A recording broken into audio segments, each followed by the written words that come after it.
Hi there, and welcome to the Hollywood Radio Players. I'm your host, Lisa Gibbons. This is Radio You Can See.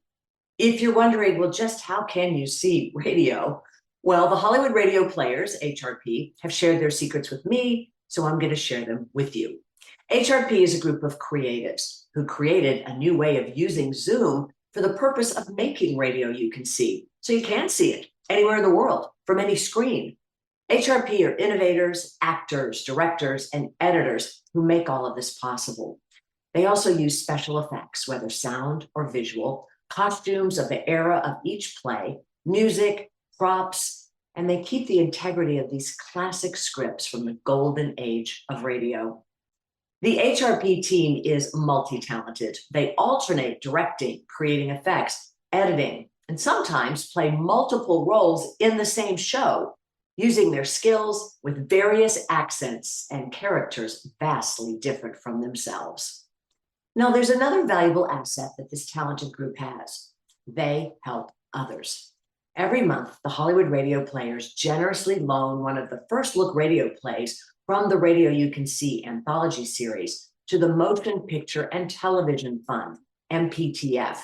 And they do this not only so they can entertain audiences of all ages around the world, but also to raise badly needed funds for the many wonderful assistance programs MPTF has been offering people in the entertainment industry for over 100 years.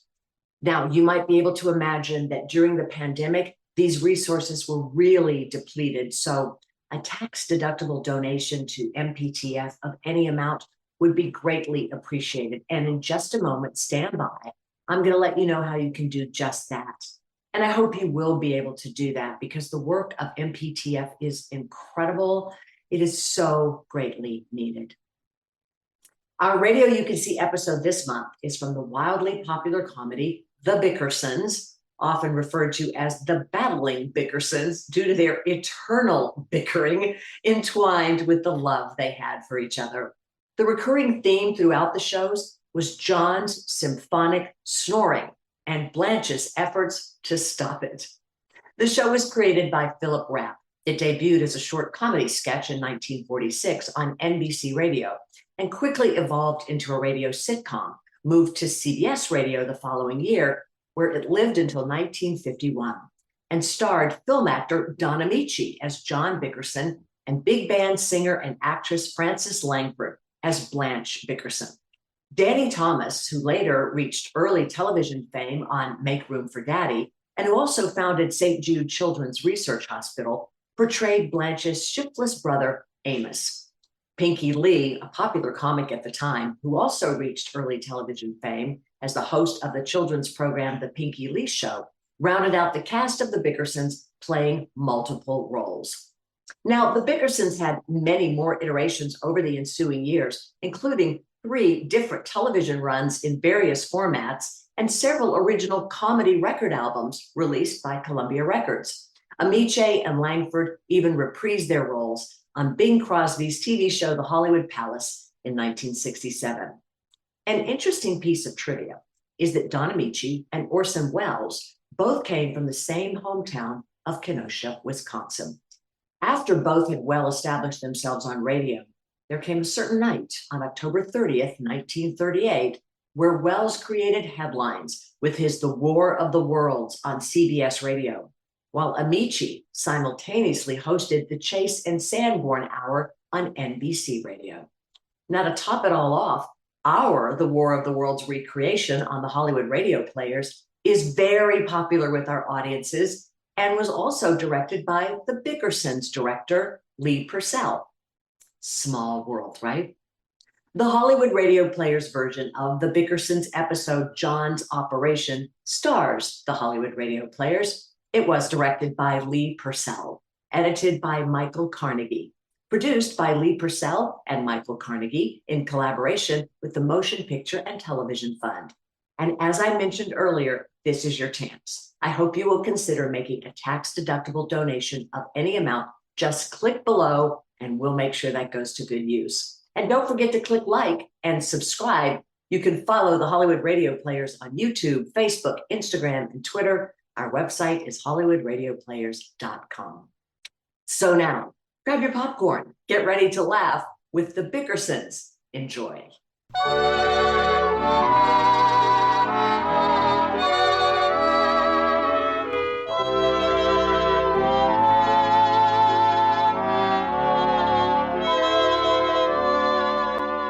Now here are Chris Frost and Jen Faith Brown as John and Blanche Bickerson in John's Operation. After 7 years of cycloid insomnia or slugger's disease, John Bickerson had finally consented to allow Dr. Hershey to relieve his condition.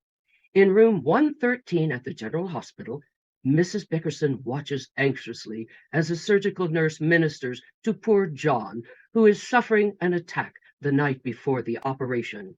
Listen.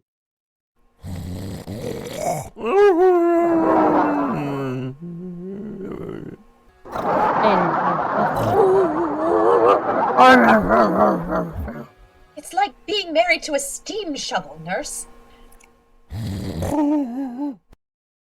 Pulse is normal. Enjoy yourself, dear. Oh, Dr. Hershey is waiting for you in the corridor, Mrs. Bickerson. Oh, hello, doctor. Is he resting? I gave him a sedative. That'll quiet him down. Well, he isn't very quiet. Oh. Well, actually, I could have done the operation in my office. It's so trivial. He won't be in surgery over 15 minutes, and there's absolutely no danger whatsoever. Will it hurt him? Oh, not the slightest. All we do is take a stitch in his palate and shorten his uvula. I hate to bring this up now, Dr. Hershey, but how much will it cost? Oh, the fee will be $50 with the anesthetic. How much is it without the anesthetic? Oh, I should say about $40. Would there be any discomfort if he didn't have the anesthetic? Not for me, there wouldn't. But I wouldn't advise the operation without it. And you're sure he'll be cured when you're through? Oh, practically certain. Well, it's almost midnight now. I'll do the case first, about 7. He just needs a good night's rest. Well, I'll stay a little longer. Good night. Call the floor nurse if you need anything. I will. Hope that pill's quieted him down. I'm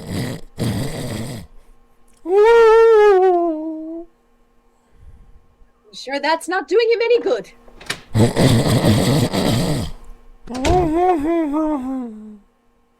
John! John! Wake up! What's the matter, Blanche? What's the matter, huh? I put the cat out, I locked the windows, I left a note for the milkman, and I hung up my sports coat. John, we're in the hospital. What for? Somebody sick? No, you're going to have an operation. Dr. Hershey's going to shorten your uvula in the morning. Well, then what did you wake me up now for? Well, you were snoring, and I was afraid you'd wear it off before he had the chance to operate.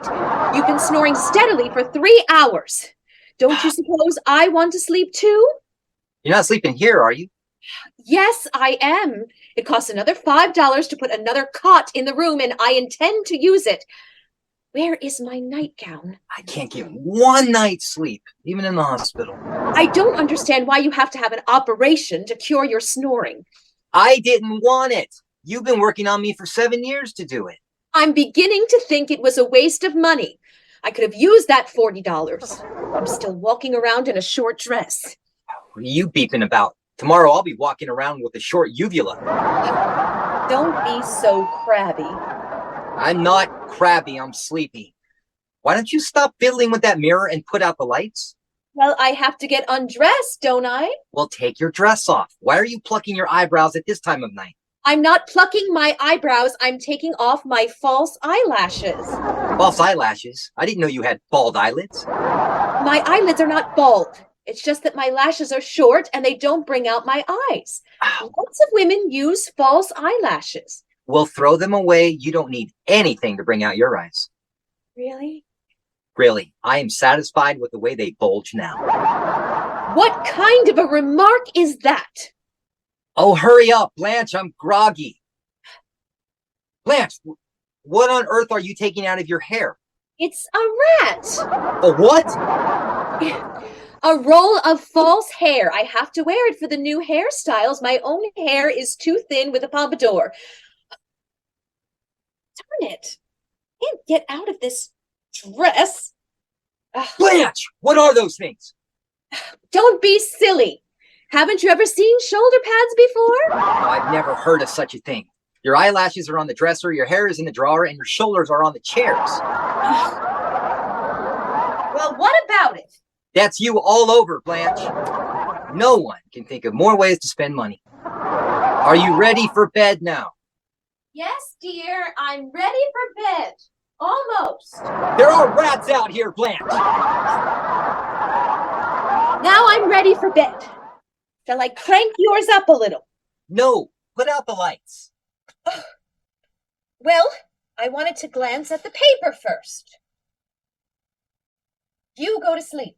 I can't sleep with the lights on. I left my sleep shade at home. Well, I won't be a minute.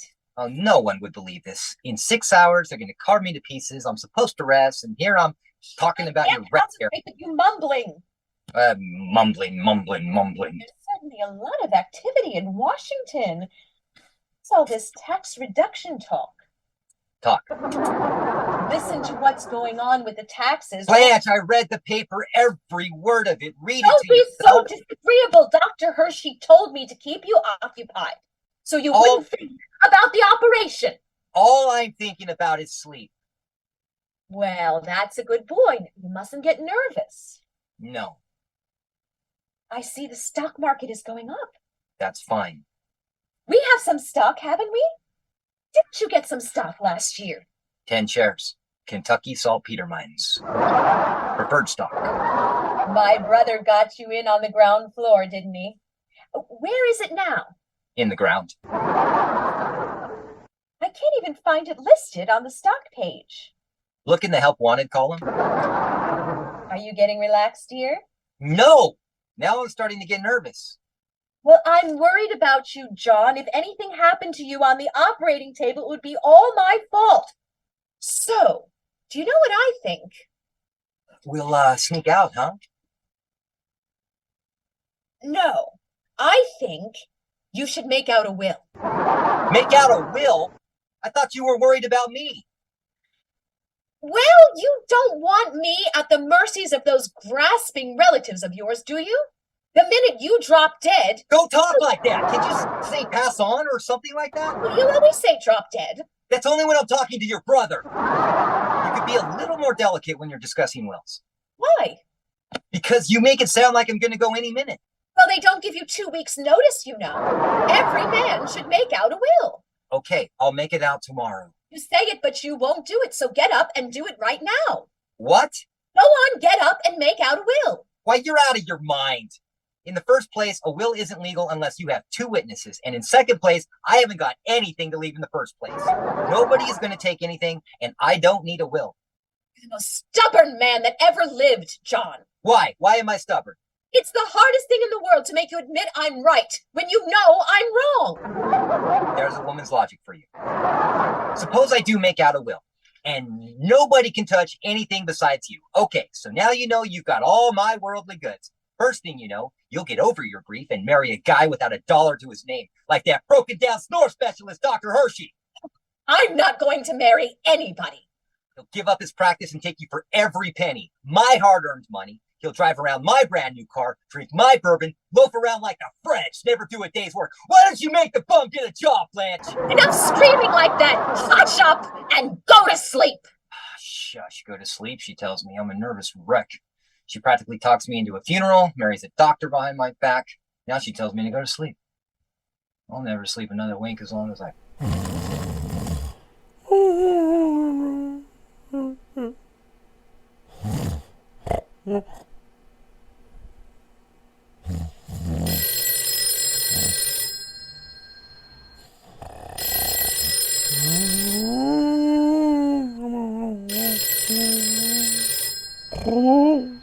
On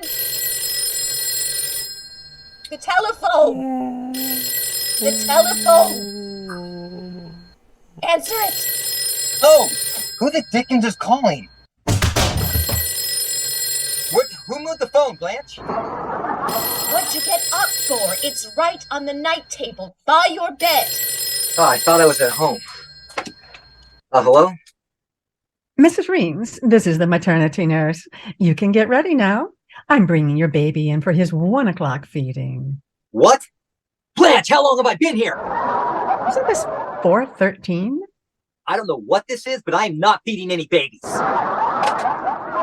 Fine way to run a hospital. Just a mistake, John. Oh, I shouldn't have fallen for this operation deal. I could be so comfortable at home in my own bed, one of us should have stayed there. What for? How do you know a prowler won't break in? I left a whole bottle of bourbon on the dresser. Nobody will break in. The turkey would gobble and scare him away. The turkey would gobble. I can just see. Turkey? What turkey? Well, I was going to surprise you. I want a turkey in a raffle, John. You've got a live turkey running around the house? Oh, he isn't running around. I've got him tied on your bed. On my bed? What do you do that for? I'll have the whole thing full of feathers. What do we do with a live turkey? Well, it's Thanksgiving tomorrow, John, and I thought you'd murder him for dinner. I'm not going to murder any turkeys, but if he lays a beak on my bourbon, I'll chop his head off. Blanche, you're the most impossible woman that ever lived. Oh, I'm sorry, John. I guess everything I do is wrong. I'll go home and put the turkey out. Now, wait a minute. Never mind. I didn't mean to holler. Let's go to sleep so I can feel good for the operation. I don't think I want you to have it. It's the least I can do for you. Kept you awake all these years with my snoring, and when Dr. Hershey gets through with me, I'll be as quiet as a mouse. Well, if you stop snoring, I'll never wake you up, will I? No. And if I don't wake you up, we won't fight, will we? That's right. Well, that settles it. I'm not going to let him operate, John. Why not? It's the only chance I get to talk to you. Come on home. Oh, I give up.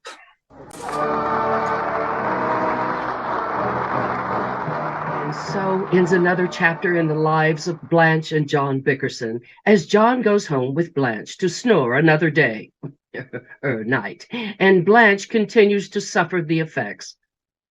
True love. The Bickersons. John's operation was hosted by Lisa Gibbons. Jen Faith Brown was Blanche Bickerson. Chris Frost was John Bickerson. Michael Carnegie was Dr. Hershey. Lee Purcell was Nurse Williams. The announcer was Gay Lang Jones. Edited by Michael Carnegie. Costume design by Sean LeBlanc of Valentino's Costume Group. Our director was Lee Purcell. With gratitude to the Motion Picture and Television Fund for over 100 years of service to those in need. Thank you. I'll be seeing you in all the old familiar places that this heart of mine embraces all day through.